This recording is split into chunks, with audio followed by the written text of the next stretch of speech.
warahmatullahi wabarakatuh. Perkenalkan, nama saya Putri Rahmawati dari Prodi S1 Manajemen 5B Pagi dengan NIM 241222103. Di sini saya akan mempresentasikan tentang tugas UAS Studi Kelayakan Bisnis. PT Jaya Abadi ingin memulai bisnis peternakan ayam di wilayah yang rawan banjir. Mereka melihat peluang besar dari permintaan ayam di wilayah tersebut, tetapi khawatir dengan resiko operasional dan penyakit ternak. A. Identifikasi resiko utama yang dihadapi bisnis ini. B. Usulkan strategi mitigasi resiko untuk mengurangi dampak negatif terhadap PT Jaya Abadi memiliki rencana bisnis yang menarik, namun memang perlu kehati-hatian ekstra karena lokasi yang rawan banjir. Berikut identifikasi resiko dan strategi mitigasi yang bisa diterapkan. A. Identifikasi resiko utama. 1. Resiko operasional. Banjir dapat merusak fasilitas, menenggelamkan ayam, menghanyutkan pakan, dan mengganggu akses transportasi. Kerusakan infrastruktur yang diakibatkan oleh banjir dapat membuat jalan rusak, bisa menghambat distribusi ayam dan pasokan pakan.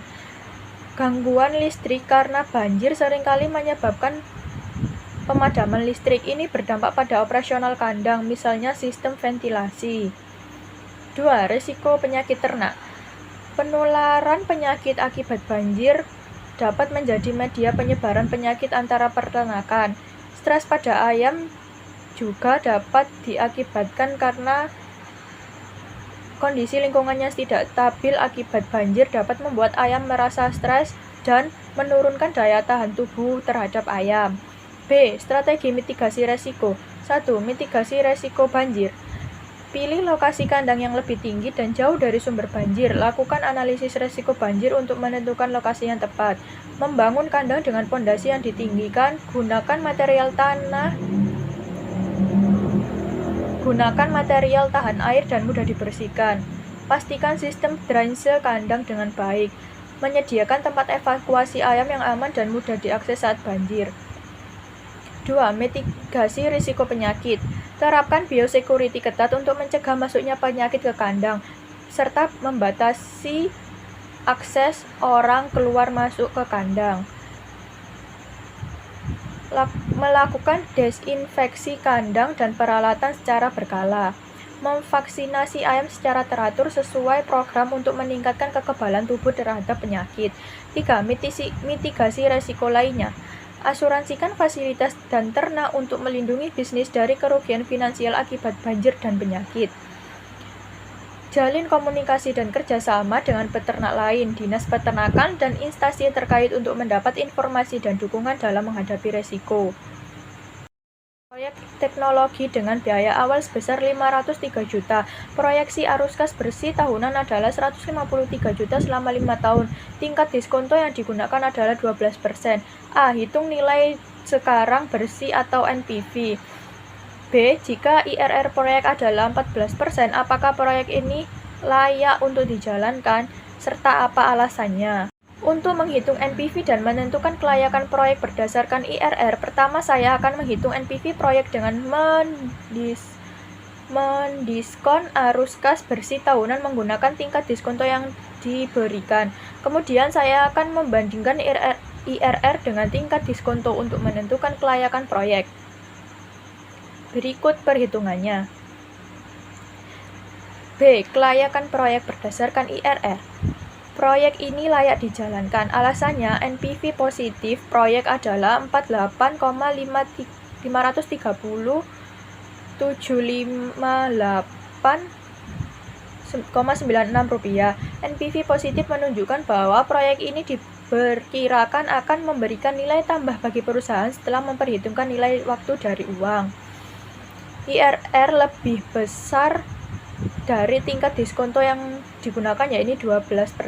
Ini berarti bahwa proyek ini diperkirakan akan menghasilkan tingkat pengembalian yang lebih tinggi dari biaya modal perusahaan. Berdasarkan analisis NPV dan IRR, proyek teknologi ini layak untuk dijalankan karena memiliki potensi untuk memberikan keuntungan dan meningkatkan nilai perusahaan. 3. Sebuah usaha bakery membutuhkan investasi awal sebesar 103 juta. Pendapatan per bulan diproyeksikan sebesar 23 juta dengan biaya operasional sebesar 15 juta. A. Hitung waktu balik modal atau payback period. B. Apakah usaha ini layak dijalankan jika waktu balik modal maksimal yang diharapkan adalah 2 tahun? Untuk menghitung payback period, pertama-tama saya akan menghitung arus kas bersih bulanan dengan mengurangkan biaya operasional dari pendapatan. Kemudian saya akan menghitung berapa lama waktu yang dibutuhkan hingga arus kas bersih kumulatif mencapai jumlah investasi awal. Berikut adalah hasil perhitungan payback period dari kelayakan usaha. Usaha bakery ini layak dijalankan. Payback period usaha ini adalah 12,88 bulan atau sekitar 1,7 tahun. Ini lebih cepat dari waktu balik modal maksimal yang diharapkan yaitu 2 tahun. Usaha bakery ini layak dijalankan karena memiliki payback period yang relatif cepat, menunjukkan bahwa investasi awal dapat kembali dalam waktu singkat. Namun, perlu diingat bahwa payback period hanya salah satu faktor dalam menilai kelayakan investasi.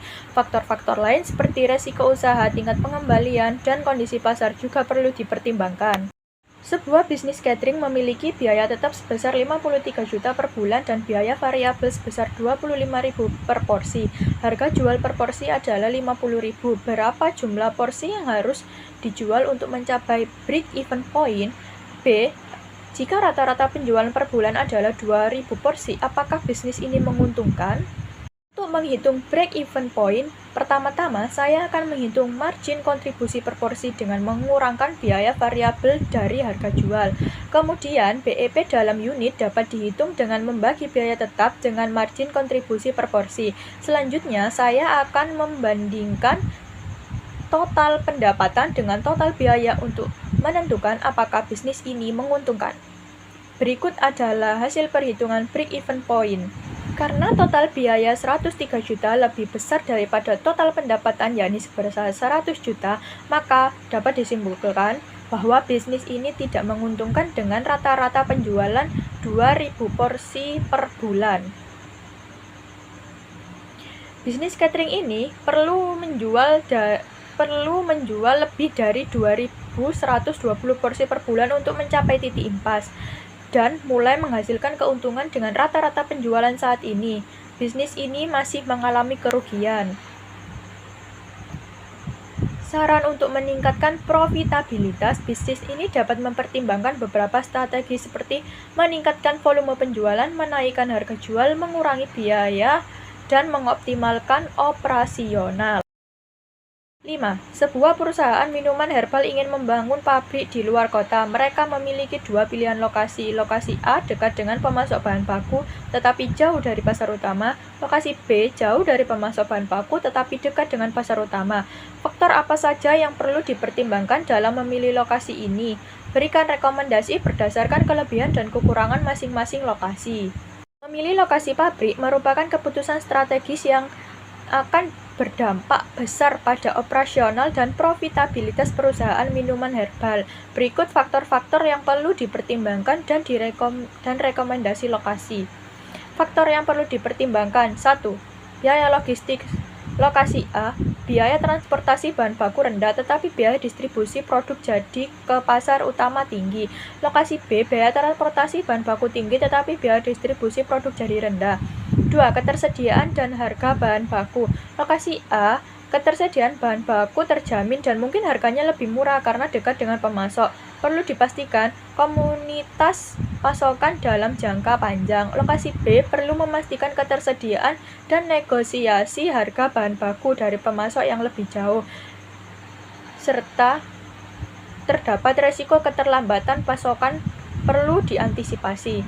3. Kedekatan dengan pasar. Lokasi A memiliki biaya distribusi dan waktu pengiriman ke pasar utama lebih tinggi. Ini mempengaruhi daya saing dan responsivitas terhadap permintaan pasar. Lokasi B memudahkan distribusi, memungkinkan pengiriman lebih cepat dan efisien ke pasar utama. Ini dapat meningkatkan kepuasan pelanggan dan daya saing. Ketersediaan dan infrastruktur. Lokasi A dan B perlu mempertimbangkan ketersediaan infrastruktur di kedua lokasi seperti jalan raya dan akses transportasi, listrik, air, tenaga kerja, dan fasilitas telekomunikasi. 5. Insentif dan regulasi pemerintah. Lokasi A dan B harus memeriksa insentif investasi, pajak daerah, dan regulasi lingkungan di kedua lokasi. Apakah ada kebijakan yang mendukung industri minuman herbal? Kondisi lingkungan A dan B perlu dipertimbangkan karena dampak lingkungan dari operasional pabrik dan kesesuaiannya dengan regulasi lingkungan di masing-masing lokasi.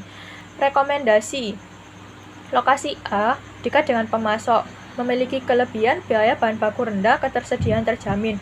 Kekurangannya biaya distribusi tinggi, akses pasar kurang strategis. Lokasi A cocok jika biaya distribusi dapat ditekan, misalnya dengan menjalin kerjasama dengan distributor lokal. Perusahaan harus memprioritaskan kualitas dan stabilitas pasokan bahan baku. Lokasi B dekat dengan pasar, memiliki kelebihan akses pasar strategis, distribusi efisien.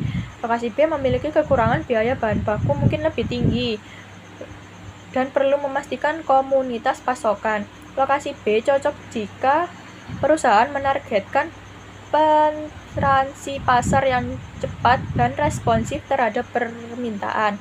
Perusahaan mampu mengelola pasokan bahan baku dari jarak jauh.